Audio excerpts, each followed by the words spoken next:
ఎంఎస్టీవీకి స్వాగతం. రెండు తెలుగు రాష్ట్రాల ప్రజలకు నమస్కారాలు.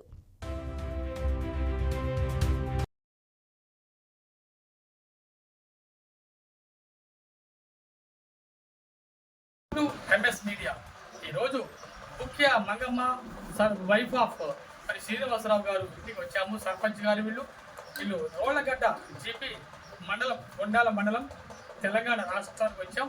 వాళ్ళ ద్వారా కొన్ని విషయాలు తెలుసుకున్నాం. నమస్తే సార్, మీ పేరు? ముఖ్య శ్రీనివాసరావు గారు. చెప్పండి సార్, మీకు మరి ఏ పార్టీ తరఫున గెలిచారు, మరి ఎన్ని ఓట్లతో గెలిచారు అని కొన్ని విషయాలు చెప్పగలుగుతారా? ఎంఎస్ మీడియా వాళ్ళకి మారుమూల ప్రాంతానికి వచ్చిన సందర్భంగా నా ఒక కృతజ్ఞతలు తెలియజేస్తున్నాను. నాకే టికెట్ బీఆర్ఎస్ పార్టీ నుంచి వచ్చింది, కానీ నా గ్రామ పంచాయతీ ప్రజల కోరిక నిమిత్తం కొరకు అభివృద్ధి, గ్రామ పంచాయతీ అభివృద్ధి నా లక్ష్యంగా ఉన్న కాంగ్రెస్ పార్టీలో చేరాను. మా మినపాక నియోజకవర్గ ఎమ్మెల్యే బాయ వెంకటేశ్వరరావు గారి ఆధ్వర్యంలో పార్టీలో చేరటం జరిగింది. గ్రామ పంచాయతీ అభివృద్ధి, సీసీ రోడ్లు కానీ, స్కూల్ బిల్డింగ్లకి పరారీ కానీ, అట్లాంటి అభివృద్ధిలు, మనకి వ్యవసాయానికి పోయే తోవలు కూడా కొన్ని శాంక్షన్ చేస్తామన్నారు. ఈ అభివృద్ధికి చూసి పార్టీలో చేరటం అనేది జరిగింది. ఓకే సార్, మరి ఇప్పుడు గెలిచిన తర్వాత ఇప్పటి వరకు ఎటువంటి అభివృద్ధి కార్యక్రమాలు, సంక్షేమ కార్యక్రమాలు చేశారు? ఇక ముందు కూడా ఏం చేయబోతున్నారు? ఇప్పుడు మా రోళ్లగడ్డ గ్రామ పంచాయతీకి ఇంతవరకు ఏమీ అభివృద్ధి నిధులకి ఇవ్వలేదు.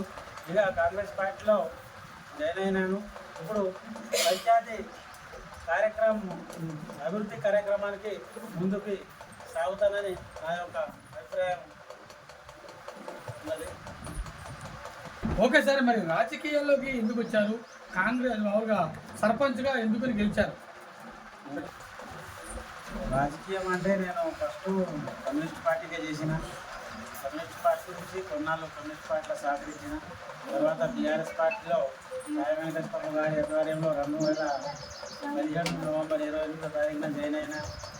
మళ్ళా మొన్న 29వ తారీఖు ఏప్రిల్ 2026న మొన్న బాయ వెంకటేశ్వరరావు గారి ఆధ్వర్యంలో జాయిన్ అయ్యాను. డబ్బులు సంపాదించడానికి నేను ఇప్పుడు ప్రజాసేవ కోసమే రాజకీయంలో వచ్చాను. ప్రజలని ఎటువంటి ఇబ్బందులు ఉన్నా నేను హాస్పిటల్ దాకా కూడా వెళ్తున్నాను. ఏమైనా సమస్యలు ఉంటాయి వాటికి కూడా పరిష్కారానికి ఎక్కడ దాగనంటే అక్కడికి వెళ్తున్నాను. ప్రజలకి నా మీద నమ్మకం ఉంది. ప్రజల నమ్మకం ఉండే నన్ను ఎన్నుకున్నారు. కాబట్టి ఇప్పుడు ప్రజాసేవలోనే ఉండాలని నా యొక్క అభిప్రాయము. ఓకే సార్, కాంగ్రెస్ 6 గ్యారంటీ పథకాలు ఇచ్చి ప్రవేశపెట్టింది కదా, మీ గ్రామానికి ఎన్ని పథకాలు వచ్చినాయి, ఇంకా ఏమైనా రావాల్సిన ఉన్నాయా? మొన్ననే మా ఎమ్మెల్యే గారి ద్వారా కొన్ని పెట్టిన, అవి మంజూరై వస్తాయి త్వరలోనే. ఆ పథకాలన్నీ గ్రామ పంచాయతీ అభివృద్ధికే మొత్తం చేయాలనేది నా నిర్ణయం. రోడ్లు కానీ, ఇందిరమ్మ ఇళ్ళు కానీ, ఇప్పుడు స్కూల్ బిల్డింగ్లకి కాంపౌండ్స్ పరారీ గోడ కానీ అవన్నీ శాంక్షన్లు పెట్టేయటం జరిగింది. అవి కూడా వస్తాయి త్వరలో. అవన్నీ మంజూరు అయ్యాక అన్నీ అభివృద్ధి చేయాలనేది నా యొక్క లక్ష్యంగా. ఓకే సార్, మరి ఈ గ్రామం తరపున ముఖ్యంగా మీ గ్రామంలో ఏమైనా సమస్యలు ఉన్నాయా?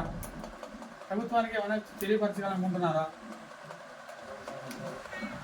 మాది మారుమూల ఏజెన్సీ గ్రామం కాబట్టి ఇక్కడ వాటర్ ప్రాబ్లం అంటే మాకు ఇక్కడ బోర్లు కూడా సరిగా పడటం లేదు కొన్ని ఏరియాలో. ఇక్కడ మా గ్రామ పంచాయతీ రోళ్లగడ్డ కొద్దిగా అవతల దేవలగూడెం అనే గ్రామం ఉన్నది. అక్కడ పెళ్లివాగు అనేది అక్కడ దానికి పేరున్నది.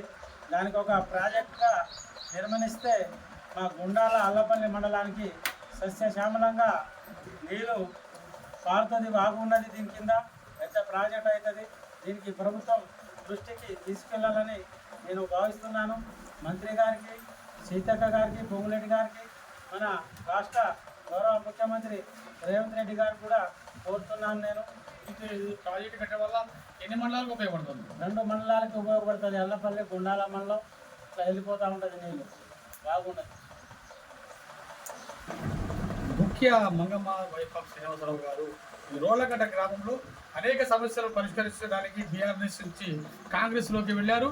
మరి గ్రామ ప్రజల నిమిత్తం గ్రామ ప్రజల కోరిక నిమిత్తం వెళ్ళారని చెప్తున్నారు.